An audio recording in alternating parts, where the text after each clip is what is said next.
Hello viewers, how are you? Job English এবং admission English, English for competitive exams এর right form of verbs এর basic rule নিয়ে আমরা আলোচনা করছিলাম। আজকে ৬ষ্ঠ পর্বে আলোচনা করব পাস্ট পারফেক্ট টেন্স এর রাইট ফর্ম অফ ভার্ব নিয়ে। তো আপনারা জানেন যে পাস্ট পারফেক্ট টেন্সের কয়েকটি নির্দেশক থাকে।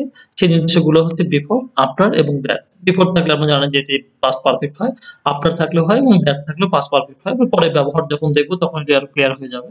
তো আমরা এরপর দেখব যে how to identify past perfect tense.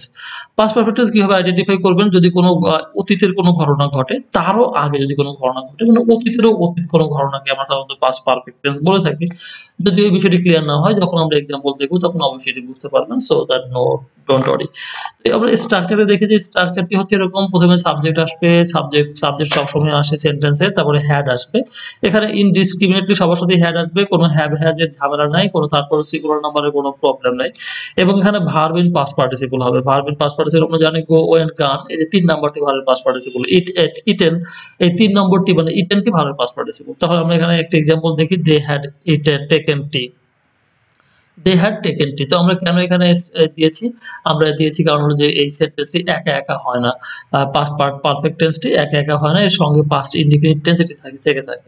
তো এইজন্য আমরা ডট ডট দিয়েছি। তো আমরা দেখে নিই একটু যে পাস্ট পারফেক্ট টেন্স কখন হয় এবং হ্যাঁ, কখন পাস্ট পারফেক্ট টেন্স হয়ে থাকে। তো আমরা এটা দুটি ফর্ম দেখছি, যেখানে পাস্ট পারফেক্ট টেন্স হয় হলো আ আ বিফোর এর আগে পাস্ট পারফেক্ট টেন্স হয়। বিফোর এর আগে পাস্ট পারফেক্ট টেন্স হয় এবং আফটার এর পরে পাস্ট পারফেক্ট টেন্স হয়। বিফোর এর আগে হয়, আফটার এর পরে হয় এবং দ্যাট এরও পরে হয় পাস্ট পারফেক্ট টেন্স। দ্যাট এর পরে পাস্ট পারফেক্ট টেন্স হয়। তো আমরা এখানে ৩ টে জিনিস শিখলাম যে বিফোর মানে একটু পূর্বে, বিফোর মানে পূর্বে, বিফোর এর পূর্বে পাস্ট পারফেক্ট টেন্স হয় এবং আফটার এর পরে পাস্ট পারফেক্ট টেন্স হয় এবং দ্যাট এর পরে পাস্ট পারফেক্ট টেন্স হয়। তো এই ৩ মনে রাখলে আমরা অবশ্যই এটি বুঝতে পারবো যে কিভাবে কোনটি হয়। তো আমরা দেখে নেই অনুশীলন সঠিক পথে অনুসরণ মানুষকে কি করে থাকে? পারফেক্ট করে থাকে। তো আমরা ১ নম্বরটি দেখি, আমরা বলেছি যে আ একটি সেন্টেন্সে যখন আম ২ টি ঘটনা থাকে, একটি হচ্ছে অতীত, আরেকটি অতীত। এই ২ টি অতীত যখন থাকে তখন একটি হয় হচ্ছে পাস্ট ইনডিফিনিট টেন্স এবং অন্যটি হয় পাস্ট পারফেক্ট টেন্স। একটু খেয়াল করেন, এই যে দ্য টিচার কেম এই সেন্টেন্সটি কিন্তু পাস্ট ইনডিফিনিট সেন্টেন্স। তাহলে যেহেতু পাস্ট ইনডিফিনিট সেন্টেন্স, এই তার পূর্বে বিফোর মানে পূর্বে আরেকটি ঘটনা ঘটেছে।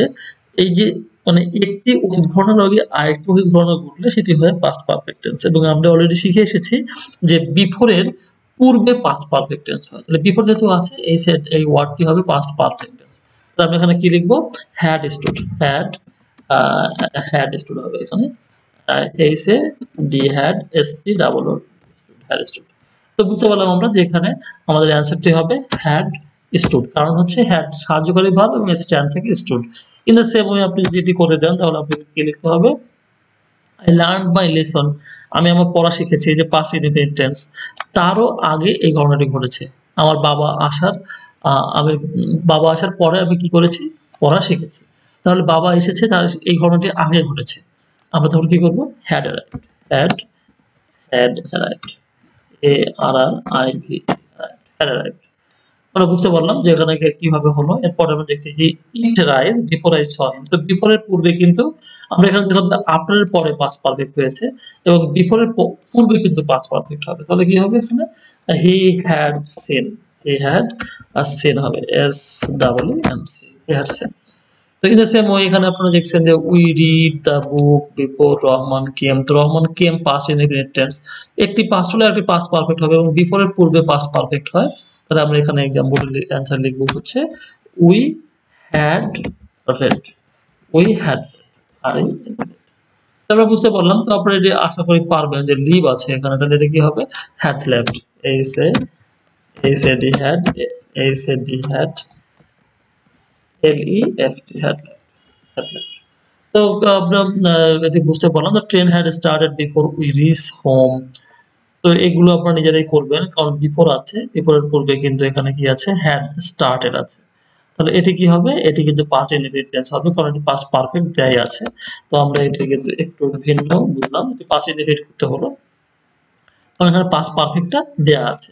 তো আমরা এখানে দেখছি এটি কি করব? সি কুক রাইস আফটার রহিম কেম। তো আমরা শিখেছি যে যদি আফটার থাকে, আফটার এর আগে হয় পাস্ট ইনডিফিনিট এবং পরে হয় পাস্ট পারফেক্ট। তাহলে আমরা অ্যান্সারটা এভাবে লিখবো, শি